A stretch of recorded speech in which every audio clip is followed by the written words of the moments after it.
L'Asbel Banaloma Lisanga Baloli en sigle, une association regroupant les ressortissants du quartier Loma, l'un des 5 quartiers composant la cité de Mbanzangungu dans la province du Congo central, a commémoré le samedi 17 janvier 2026 deux figures emblématiques de l'histoire de la République démocratique du Congo. Sous la direction de son président, Fabrice Mbimbouma Bekitu, qui dirige l'association depuis plus d'1 an, Baloli a rendu un hommage à Patrice Emery Lumumba à l'occasion du 65e anniversaire de sa disparition, ainsi qu'à Laurent Désiré Kabila 25 ans après son assassinat. Bango baza ba icône ya mboka na biso ba lita po lelo tokoma na liberté o toza nango ya on to mona kino to koki pe ko bosa na bango te to profita ki na ba journée mibale oyo euti ko kangana to tia mwa activité moko boye ezala visible pa batu nyonso.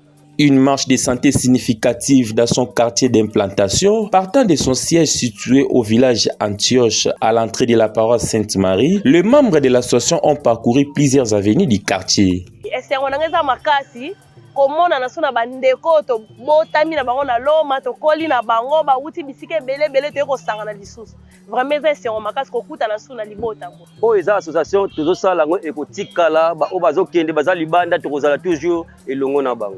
En fait, pour nous, comme on a déjà structure bien organisée, bien structurée, ils ont un statut, règlement d'ordre intérieur, nous ont déjà légalisé. C'est déjà une très bonne chose, c'est un point positif au niveau du quartier. Parce que nous avons coli awa et nous avons évolué dans l'Oma, c'est pour la toute première fois dans mon organisation vraiment où ils ont faire face à plusieurs défis à quartier.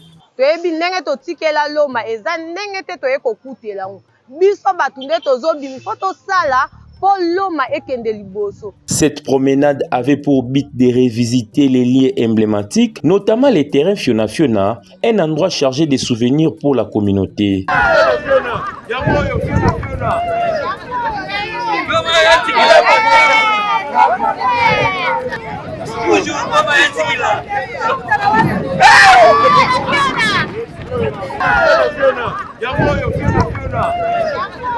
Cette initiative souligne l'attachement de Baloli à son environnement local et à son désir de maintenir les liens forts avec son histoire. Vraiment, maman, bandeko, bandeko mibali ya basi, baya. Vraiment, oza famille munene, famille essante.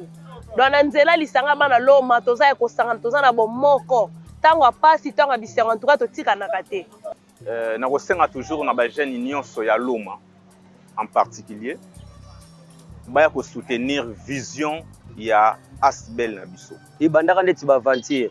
Mais lelo to monique batu belé. Ba komi pe na souci wana par rapport ya ndenge tozo marcher na kati ya structure ya Baloli. Loma eza fondation na biso bato kena en tout cas bandeko famille bana bayaya ba mama.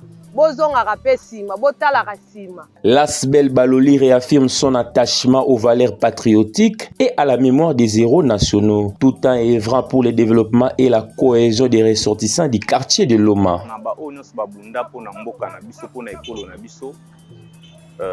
Nzambe a continué toujours pour garder ba âme na bango place basali. Se distingue comme une structure rassemblant des intellectuels unis autour d'une devise puissante, solidarité, fraternité, ainsi qu'accompagnement. Ces valeurs reflètent l'engagement de l'association envers l'entraide et le soutien mutuel au sein de la communauté. À ma qualité d'enseignant, je suis bien sûr chef d'établissement.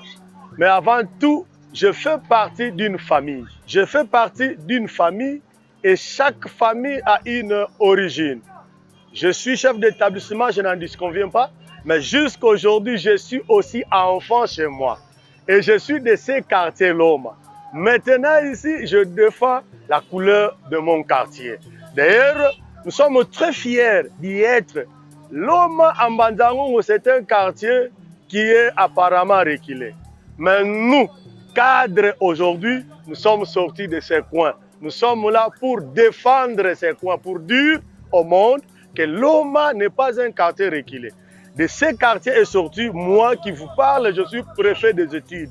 Et je dirige une école qui est aussi parmi les grandes écoles de Mbanzangungu. Il est important de noter que Baloli ouvre ses portes à tous les ressortissants, y compris ceux qui vivent en dehors de la République démocratique du Congo. ndenge tobengi yango bana loma lisanga, cela veut dire tosangisi mutu nyonso oyo asepeli na vision na biso parce que toza na basubasima, toza na statut na règlement oyo nyonso asepeli na basubasima na biso azane le bienvenu na lisanga na biso ya bana loma.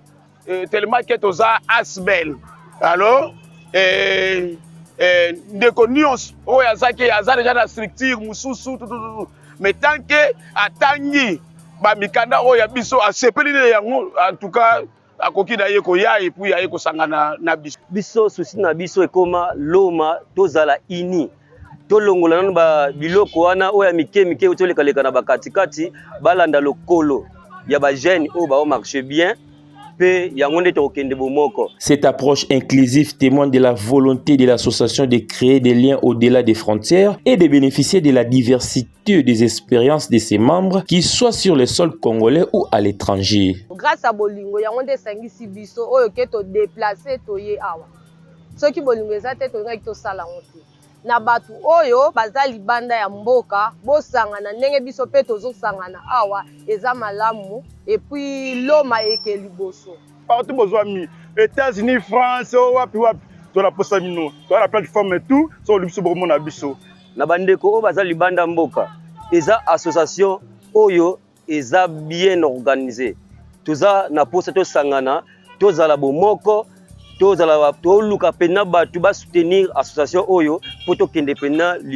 Cette démarche d'ouverture et d'engagement communautaire positionne Baloli comme un acteur important pour le tissu social local, tout en maintenant une perspective internationale qui pourrait enrichir ses actions et son impact. On y va au Monyango, to sa on a biso mon côté, mais total futur.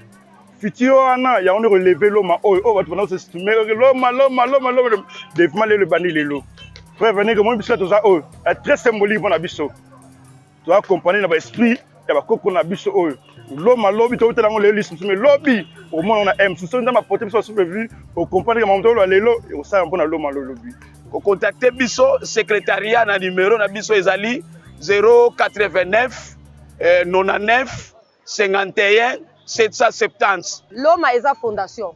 Pona biso bato oyo to bima eza fondation. Jamais mutu akotonga ndaku sans fondation. Le quartier Loma s'est imposé comme une référence incontournable dans les domaines de l'agriculture et du commerce. Son succès inspire d'autres organisations à suivre son exemple et à emboîter les pas.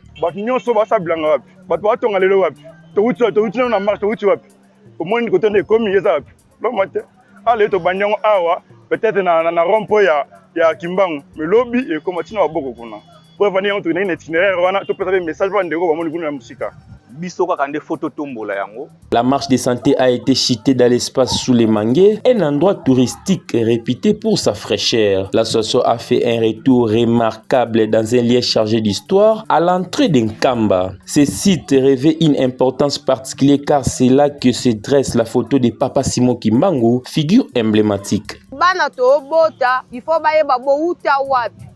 Ezala passeport na bango pesa bango ni kenga na bimela kambala mona kishasa non ngana uta ko uta na uta na Loma. Toza na délégation et uti na Kisasa, toza na délégation et uti na Matadi, ba biso bazana ba Lukala, Nkolo, imwa biso nso zalaka lisanga yango to lobi porte eza ko forma et pa ya mutu nyonso oyo ayibike no auta na mabelema meloma.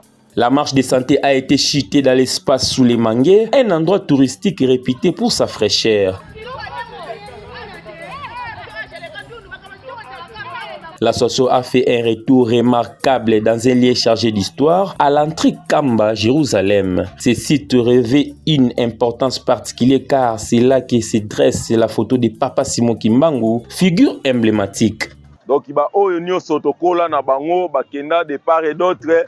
En tout cas, il est intéressant de noter que cet emplacement a été réhabilité par les camarades Esaïe Gassema, soulignant ainsi l'importance de la préservation du patrimoine historique et culturel. En fait, pour Nangaï, c'est un plaisir makasi, puisque au monde ndenge zalaki liboso, tu as ko chitete. Mais tellement que tu as ko chité awa. Donc c'est déjà un point fort et c'est un message spirituel dans le quartier Nabiso. Cette cérémonie qui s'est déroulée à Mbanzangongo dans la province du Congo central marque une étape importante pour l'association qui prépare actuellement sa sortie officielle. Donc, nous avons soutenir le comité, soutenir Asbel pour que tout le monde